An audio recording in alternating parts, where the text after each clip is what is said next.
Motion ಮಾಡುವಾಗ ಮಾಂಸದ ಥರ ಏನಾದರೂ ಹೊರಗಡೆ ಬರ್ತಾ ಇದೆಯಾ, ನೋವಾಗ್ತಿದೆಯಾ ಮೋಷನ್ ಹೋಗೋ ಜಾಗದಲ್ಲಿ, ಅಥವಾ ಏನೋ ಊತದ ಥರ ಕಾಣಿಸ್ತಾ ಇದೆಯಾ, ಅಥವಾ ರಕ್ತಸ್ರಾವ ಹೋಗ್ತಾ ಇದೆಯಾ? ಅದಂದರೆ ಏನು ತೊಂದರೆ ಆಗಿದೆ ನಿಮಗೆ, ಯಾಕೆ ಹಂಗಾಗ್ತಾ ಇದೆ, ಮನೆ ಮದ್ದು ಅದಕ್ಕೆ ಏನು ಮಾಡ್ಬೋದು ಅಂತ ತಿಳ್ಕೊಳ್ಳೋಣ.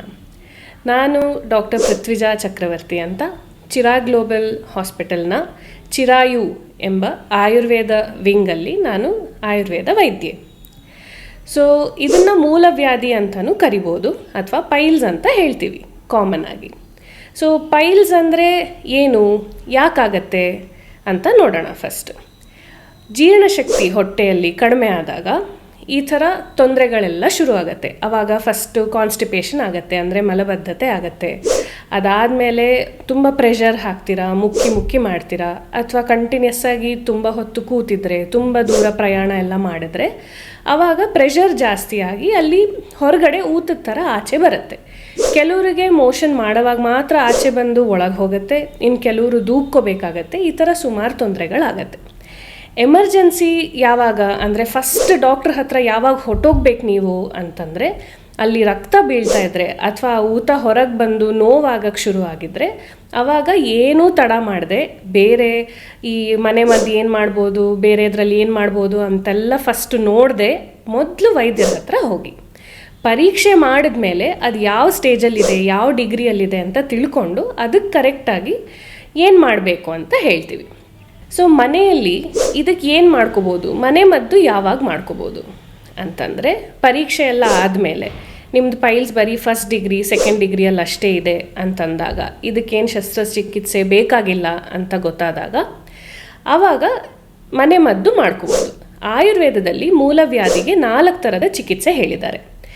ಭೇಷಜ, ಶಸ್ತ್ರ, ಕ್ಷಾರ, ಅಗ್ನಿ ಅಂತ ಹೇಳಿ. ಭೇಷಜ ಅಂದರೆ ಔಷಧಿಗಳು.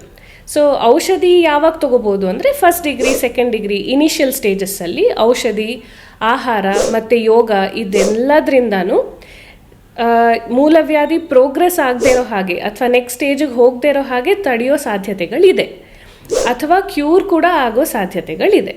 3rd ಡಿಗ್ರಿ 4th ಡಿಗ್ರಿಗೆ ಬಂದಾಗ ಆವಾಗ ಇನ್ನು 4 ವಿಧದ್ದು ಶಸ್ತ್ರ, ಕ್ಷಾರ, ಅಗ್ನಿ ಇವೆಲ್ಲ ಶಸ್ತ್ರಚಿಕಿತ್ಸೆಯಲ್ಲಿ ಬರುತ್ತೆ. ಅಂದರೆ ಸರ್ಜರಿ ಅಂತ ಹೇಳ್ಬೋದು, ಅಥವಾ ಪ್ರೊಸೀಜರ್ ಅಂತ ಕೂಡ ಹೇಳ್ಬೋದು. ಪರೀಕ್ಷೆ ಆದಮೇಲೆ ಫಸ್ಟ್ ಸೆಕೆಂಡ್ ಡಿಗ್ರಿ ಸ್ಟೇಜಲ್ಲಿ ಅಷ್ಟೇ ಇದ್ದೆ ಅಂತ ಅಂದಾಗ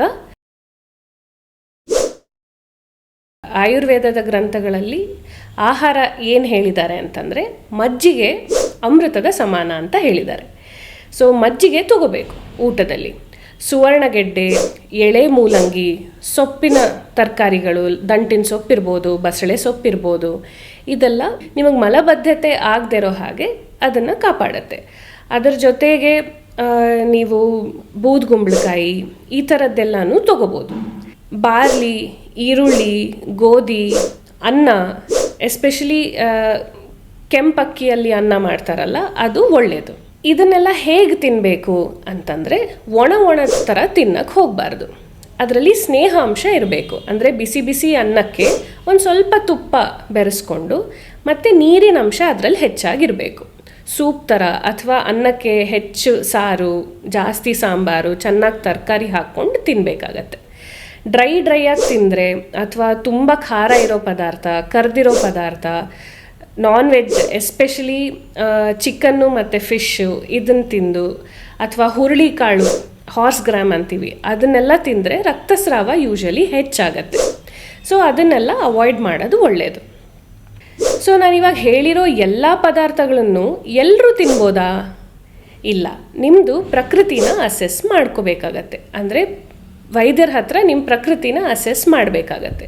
ಅದು ವಾತನ, ಪಿತ್ತನ, ಕಫನ, ನಿಮ್ಮ ರೋಗದಲ್ಲಿ ಯಾವ ದೋಷ ಪ್ರಿಡಾಮಿನೆನ್ಸ್ ಇದೆ, ವಾತ ಇದೆಯಾ ಅಂದರೆ ಪೇಯ್ನ್ ಜಾಸ್ತಿ ಇದೆಯಾ, ಅಥವಾ ಪಿತ್ತದ್ದು ಉರಿ ಆ ಥರದ್ದು ಜಾಸ್ತಿ ಇದೆಯಾ, ಅದನ್ನೆಲ್ಲ ನೋಡಿಕೊಂಡು ನಿಮಗೆ ಕರೆಕ್ಟಾಗಿ ಯಾವ್ದು ತಿನ್ನಬೇಕು ಅಂತ ನಾವು ಹೇಳ್ಬೋದು. ಸೊ ನಿಮ್ಮ ದೇಹ ಪ್ರಕೃತಿ, ನೀವು ಇರೋ ಜಾಗ ಮತ್ತು ಇವಾಗಿರೋ ಸೀಸನ್ನು ಇದು ಎಲ್ಲದನ್ನೂ ಆಧಾರವಾಗಿ ಇಟ್ಕೊಂಡು ಇಲ್ಲಿ ಚಿರಾಗ್ ಆಸ್ಪತ್ರೆಯ ಚಿರಾಯುನಲ್ಲಿ ನಾವು ನಿಮಗೆ ಏನು ತಿನ್ನಬೇಕು, ಏನು ತಿನ್ನಬಾರ್ದು, ಯಾವ್ಯಾವ ಯೋಗಾಸನಗಳು ನಿಮಗೆ ಹೆಲ್ಪ್ ಆಗುತ್ತೆ ಅಂತ ಹೇಳ್ತೀವಿ.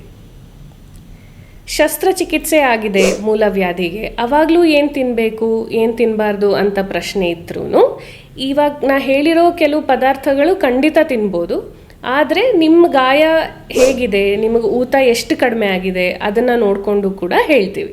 ಸೊ ಇಲ್ಲಿ ಬರೋ ಪ್ರತಿಯೊಬ್ಬರಿಗೂ ಅವರ ಪ್ರಕೃತಿ, ವಿಕೃತಿ, ಆಹಾರ, ವಿಹಾರ ಅದನ್ನೆಲ್ಲ ಪರೀಕ್ಷೆ ಮಾಡಿಯೇ ಅದಕ್ಕೆ ತಕ್ಕಂತೆ ಆಹಾರ, ಔಷಧಿ ಮತ್ತು ನಿಮ್ಮ ಲೈಫ್ ಸ್ಟೈಲು ಅದನ್ನೆಲ್ಲ ಅಡ್ವೈಸ್ ಮಾಡ್ತೀವಿ.